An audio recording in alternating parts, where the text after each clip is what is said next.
Hi everyone, in the front of me I've got Xiaomi 13T Pro, and let me share with you how to add or remove a Google account in this device. So let's start with opening the settings. Let's tap on them, and here we have to scroll down in order to find this section with the accounts. You can use either Google account or accounts and sync, up to you. I prefer this one. Now let's tap on add account and choose Google.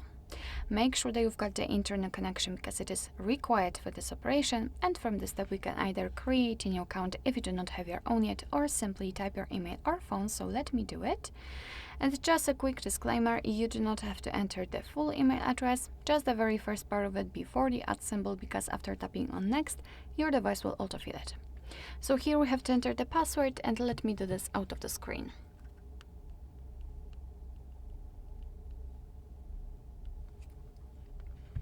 Alright, let's tap on next.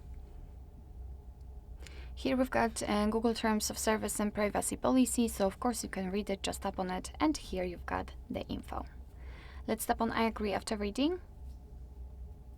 Here we've got the shortcut of backup and storage info, so just tap on accept. And now we can go back, and as you can see here we've got our Google account added. Of course you can also remove it whenever you want to, just tap on it and tap on the three dots icon. Tap on remove account and tap on remove account again. And as you can see, it will immediately disappear. Alright, so that will be all. Thank you so much for watching. I hope that this video was helpful, and if it was, please hit the subscribe button and leave the thumbs up.